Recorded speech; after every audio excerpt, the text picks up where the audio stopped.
So to get started, I'd like to first introduce you to our panelists. Today we have with us Mr. Matt Briggs, who is our Director of New Business Development and Channel Sales. We have Mr. James Melchor, who is the CTO at DYOPATH. And with that, I will hand it over to you guys to get going. Yeah, thanks, Bethany. Good morning, good afternoon, everyone. Thanks for joining yet another installment of DYOPATH Roundtable and the discussion. So, as Bethany suggested, as is usually the case, we've got James on, the big brain in the room, our CTO. So we keep putting him in the hot seat because he loves it. And generally we're talking about current trends in IT in this Q&A format. But just because, we're having more of a discussion, James and I, we certainly want to hear from the attendees, during or after the event, if there's any questions that pertain to this particular topic that are gnawing at you, please ask away in the chat feature, and we'll try to get to the questions. So in this session, we'll be talking about really the various styles of IT support, support trends, maybe even some do's and some don'ts, at least from our perspective as a managed service provider. We certainly don't want this to become a commercial about us. So we'll try to keep it in more general terms. But we will be looking at the support topic from an outsourcing or MSP perspective. So I guess without further ado, let's dive in. So James, thanks for jumping on. So in order to frame up the conversation, can you briefly define reactive support versus proactive support, because that's one of the things we want to hit on. Yeah, so I'm gonna, Matt, like I usually do, I'm gonna try to attack this from a different angle, right?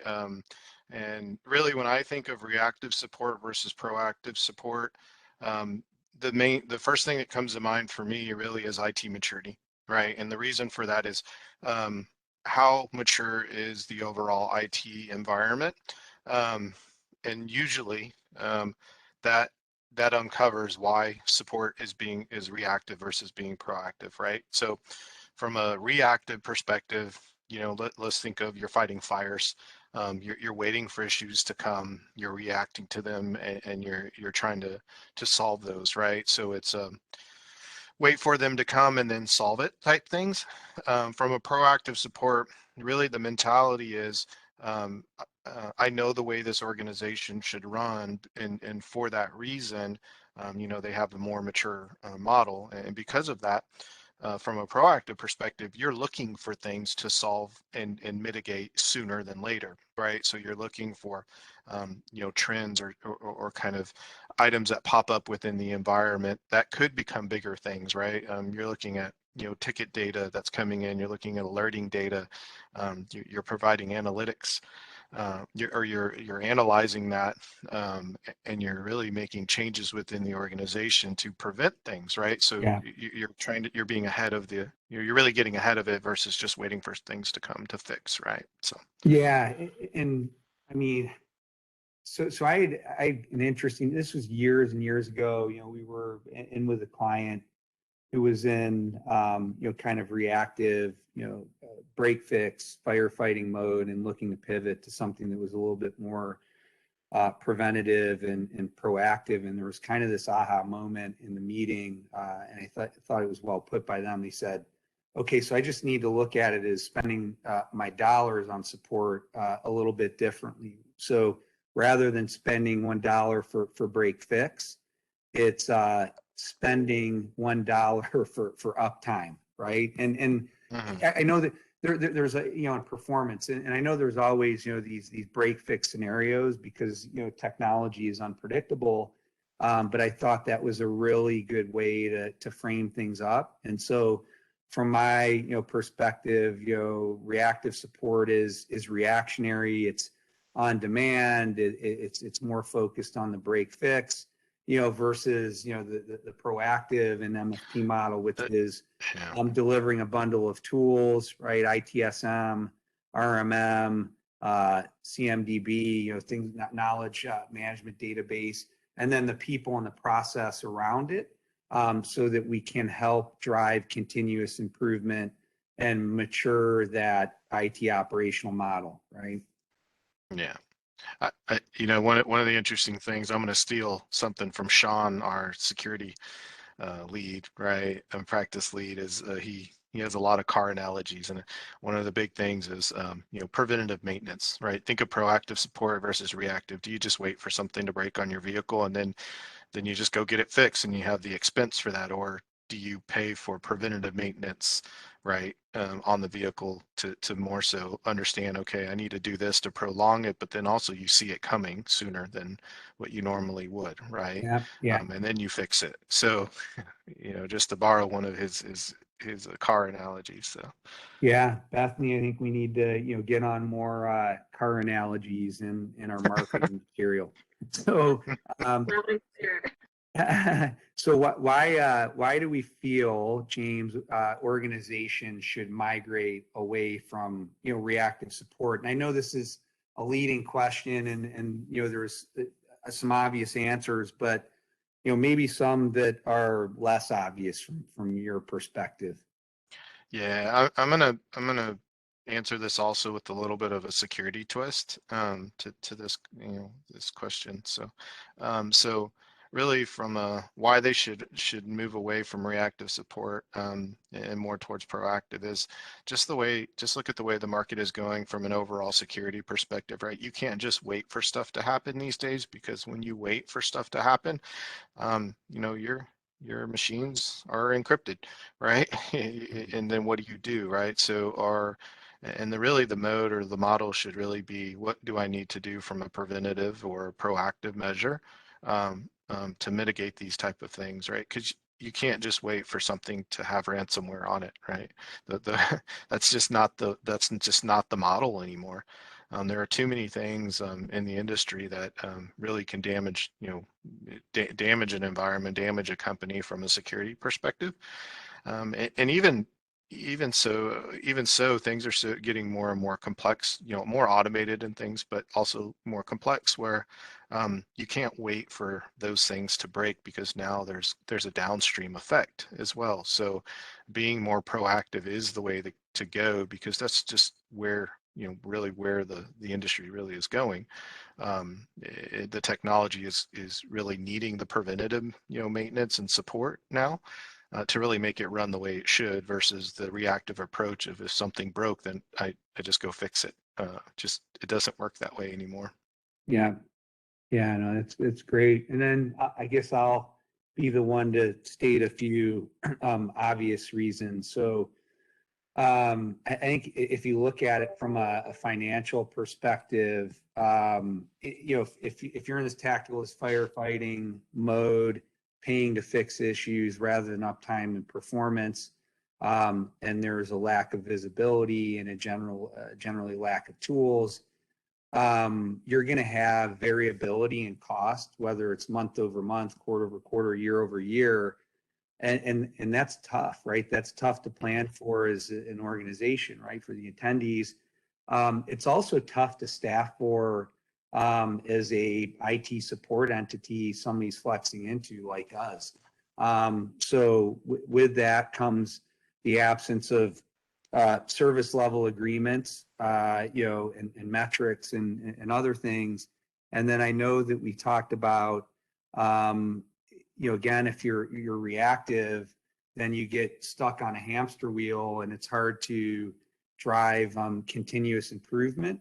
And so what happens is IT operations becomes or stays somewhat marginalized because they're considered a cost versus a valued partner within the business, right, James? Yeah, I think the other piece of it too, and great points, Matt. The other piece of it too is overall end user experience as well. I don't think I've ever walked into an organization where reactive support has really bred great client experience or end user experience, it's usually the reverse, right? Everything is breaking. They're just fixing it. It doesn't feel like they have a handle on things. And the end users are very, very frustrated, which ultimately, gets back to leadership, and it becomes also a reason for why they're looking for more proactive support, something more structured, more mature as well. Yeah. You know what, you bring up we were on a call right this morning with Yep. a financial client out of the Northeast, and their first comments were about end user experience, right? I mean, it kind of filtered down to, they're changing their support model because their end users are working from anywhere, just like a lot of us, and they want to make sure that they're the ones that are cared for, because at the end of the day they make the organization go. So I think that's an awesome point. What are the benefits? I would say even short-term benefits of flipping to this more proactive support model. Um, what are the benefits you said of those of moving to proactive support model? Yeah.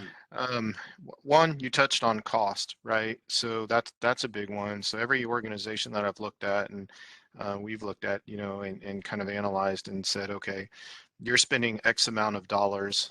Or sorry, let me take a step back. Usually it's the support cost for proactive support is too much, but then you break down the dollars and you start to look at what is your actual spend from not having a mature organization where you have a lot of disparate systems, you have a lot of break fix, you have no synergies on tools, right? You start to add those things up, and what you start to realize is that's usually not the case. You're spending more in professional dollars in certain spurts, right? Bringing in contractors to do certain things, and when you realize, let's add that up, I'm actually spending more. But the major part is what you're not getting is any of the analytical data to say what should we be doing better for the next year or the next year or the next month to really help the business out, right? So you lose that in a reactive model, where in a proactive model, that's a major benefit, right? The proactive model is really to enable the business, not just to react on what's broken. And that's a major reason for flipping to more of a proactive support model. Two, it's a mindset and a culture shift. What can we do better? What should we be doing differently for the customer? How does this really impact business and drive the business forward and better alignment? I would say an IT department looking to be more proactive and following that proactive support model is really aligning themselves with the business and the business goals to push the business forward, right? And I think when that also happens, um, you know, really the business sees it as, okay, we should invest in these things because here's what we're doing. Here's how it's improving the overall business. It could be via revenue or reduction in cost. It could be, brand mitigation from security perspective. You name it, right? You don't get that in a reactive support model. Yeah, absolutely agreed. And then what I've found is, especially for organizations that maybe aren't as mature, I mean, you can inject, tools, and I hate to get hung up on just this, but, ticketing systems, so IT service management, best in class remote monitoring and management platforms, configuration management database. You can instantly bring that to the table if investments haven't been made there, because it's part of this support model and service, or if there's been limited investments, right? It kind of shores things up, right? There's a game plan for centralizing institutional knowledge, right, and updating that. We've talked a little bit about SLAs to ensure IT support is doing what they are supposed to be doing and what they said they're going to be doing. So I think there's almost some instant benefit from that perspective. And then even frameworks, right? If an MSP is using like ITIL, Information Technology Infrastructure Library, right, is a framework to align technology to enable and serve the business. That's a quick pickup. It could be, leveraging SOC 2 Type 2, alignment, or NIST cybersecurity framework alignment. So that matures an organization almost instantly. Do you agree with that, James? Oh, definitely. Most definitely agree. Yeah. Okay. And then what are the characteristics? If folks are kind of on the fence about possibly outsourcing some or even all of their IT operations, I mean, what are the characteristics and the questions that some of our attendees should be thinking about or asking as they go through that vetting process? Yeah, I mean, honestly, I would almost I would almost turn your last couple statements into questions, right? Do you have to abide by SOC, right? Do you have to, are you, what type of regulations are in place or regulatory compliance required, right? Those are some major ones. The other ones, when you start looking at things is, regulatory compliance, compliance by proxy, right? Those are Yeah. some other ones, right? Because those are all driving maturities within the organization, not just security, right? It's how do you handle, certain data within your organization? How are you protecting that data? How are you protecting that data when your service desk or another provider, maybe that's being more reactive, like how are they protecting that, right? So all those things you need to look at, right? I think some of the other things that they need to be asking is really around the client experience we touched on, earlier too, very similar to the client that we talked about this morning is, overall client experience. The analytics associated with the data, like, what are they doing to be proactive? Yeah. Are you just resolving the issues and you're saying, yes, SLAs are all response time based. Well, that's great, but how are we recommending solutions based on the data that we're capturing, right? That's another critical one too, is, there's things called SLAs and then there's things that are called XLAs, and those are experience level, or XLAs, yeah, experience level agreements as well. Experience is a big thing because it's not just about being reactive, it's about the overall experience for the end user. So those are some of the things that, I think conversations that need to be had, and questions is, how are you improving the service, improving the experience? How are you improving the technology year over year, right? With the overall service, how are we better aligning to a maturity model? Do you have a maturity model that you can compare us to and drive forward, right? And show us that where our progression is. You're not going to get that with a very reactive support, provider. That's not the same mentality. Um, Again, I think the other piece of that too is understanding kind of the roadmap of the provider themselves. If you're looking at proactive support and where are they going and where are they really trying to drive efficiencies, which ultimately helps the clients, right? So there's Yeah. just a couple of things. Yeah, and from my perspective, I mean, you really cover that, nail that one. I would say there's got to be a high touch component, right? Whether it's a service delivery manager, a technical account manager, somebody that's going to be very hands on. That, I mean, we talk, and maybe some of the attendees have heard us say this before. We want to look in the rearview mirror, right? Understand trends and take action, get feedback. But also having that person that's dedicated to our valued clients that will help dictate strategy so that we can stay one step ahead. I think that's important, right? If you have somebody on the sales front or even in service delivery, that it's kind of head down all the time. There's certainly things that get lost in translation, and then a lot of the time is spent looking backwards rather than forwards. And so I think that's an important piece of the overall support structure and plan. I'm going to pause. So Bethany, do we have any questions at the moment, or should I keep plowing ahead? Matt, I'm not seeing, actually 1 second. We do have a question that's come in. Okay. But isn't this an effective reactive infrastructure important as well, is the question. Can you say that one more time? Yeah. But isn't an effective reactive infrastructure important as well? A mouthful, but can you read it? Yeah, I see it. So James, go ahead. I'll defer to you and then I can jump in.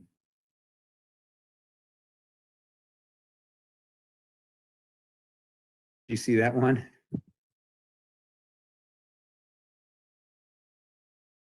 Yeah, so I guess, we'll answer the question with a question. Someone's getting a little lost in translation, but let's, we spent time talking about, end user experience and end user support.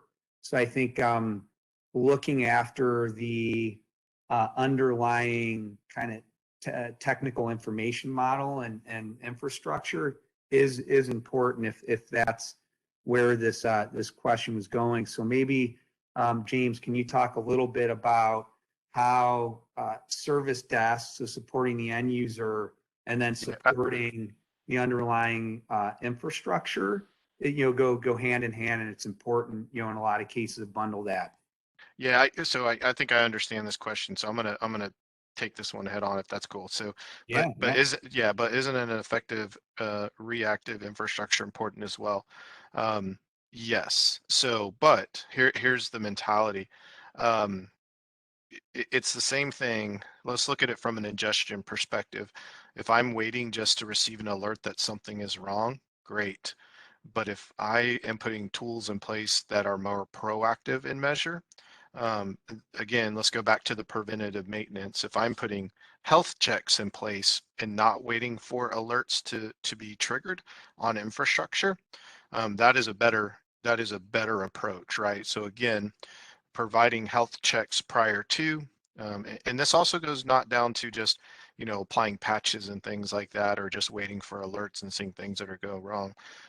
This is going to go on to the overall, IT maturity model and the way we look at things.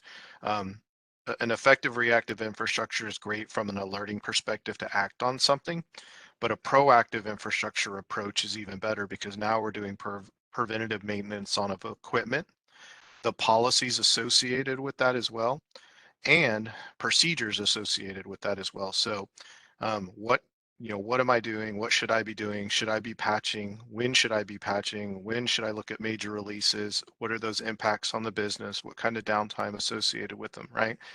A reactive infrastructure model is great just for the alerting. A proactive tells me, okay, this is what we should be doing to mitigate that risk, and what should we be doing in the future as well, right? A little bit different in approach.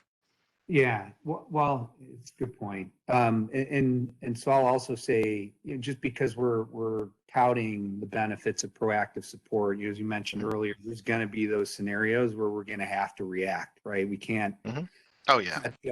Catch everything, and so I mean that's why we go back to, are there really tight service level agreements? Because if there is an incident that pops up and the support entity needs to react, what are the response times? What are the resolution timeframes? What type of resources are made available, right, to an organization to resolve that incident, that kind of reactive scenarios as quickly as possible. So yeah, one quick thing to your point, Matt. We're not saying a proactive approach or model gets rid of all reactive type items. It's really it's trying to mitigate them, to make them, very few, right? That's really the approach. So make more things preventative maintenance, so you have less reactive type items that we're having to work on or work with. So yeah, Okay, and then I know we're close to time, so maybe we'll round out the call on this topic, pricing, because it comes up a fair amount, like what is the cost model or pricing model?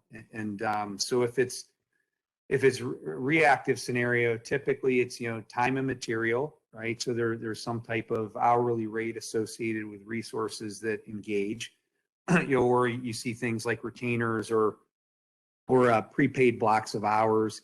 That's also pretty standard fare in, the reactive support model. Whereas generally, if you look at proactive support, it's priced per user per month. It's priced per user and per device. So there's this attempt to make it a fixed monthly cost, which has this all-inclusive approach, or very well-defined scope and what's included in support. So that's how it works in general. So James, are there any new proactive pricing model trends that the attendee should be aware of? Because I've heard of a few. Yeah, I do want to touch on one of the reactive ones, right? That people should be aware of, really, is the consumption based, right? Yeah. Because when you look at consumption based is very appealing from an entry level perspective. But if proactive, being proactive and preventative maintenance, right, that continuous improvement piece is not really designed into the service offering, it is very reactive. So you really don't know what you're going to be billed for month to month, right? Because you're not driving efficiencies into the support. So that's just one thing to be, very to ask, right, or to be aware of. So some of the new models, I mean, Matt, you probably see them a little more than me from a pricing perspective, but I mean, overall, from a proactive perspective, I would say is bundling them, aligning them and bundling them to really meet true IT maturity. Security is woven into IT now. If you do not see a model where some type of security is bundled into overall IT managed services or proactive services, that's the way I see things going in the future. They shouldn't be treated differently. And honestly, if you talk to you're going through cybersecurity insurance, trying to get your cybersecurity insurance renewed, you'll see that, right? Clear as day. So. Yeah, no, that's great. And one more comment, and then Bethany, I'll throw it back over to you. But we have seen in instances, consumption-based pricing on the proactive front. Let's just say per ticket. Yeah. I think the challenge that we find is the ticket volume that a proposal is based off of is typically light, because end users are going to find a way to circumvent maybe the formal process of logging a request or an issue. And so, that variability becomes, a challenge, right? Versus having it be fixed and predictable. All right. So it's 11 o'clock. I'm sure a lot of people have a hard stop. I really appreciate everyone attending. And James, thanks for enlightening us. As always, it was awesome. Bethany, over to you. Thanks, Matt. And yes, thank you. Thanks to James and to Matt for the great discussion today and for your time to be a part of that. And thank you to everybody that joined us today and joining our roundtable. Like Matt said, we know that you guys have busy days, and we appreciate you jumping on to listen and engage in our conversation. So with that, as I mentioned earlier, the recording of this roundtable will be sent out to you guys by tomorrow. So be on the lookout for that. And as always, you can check out our YouTube channel and our website for upcoming events, as well as everything that we've talked about in the past. So more roundtable and webinar discussions for you to listen to if you'd like to get engaged with that content. So with that, thank you everyone for joining, and have a great rest of your day. All right. Thank y'all.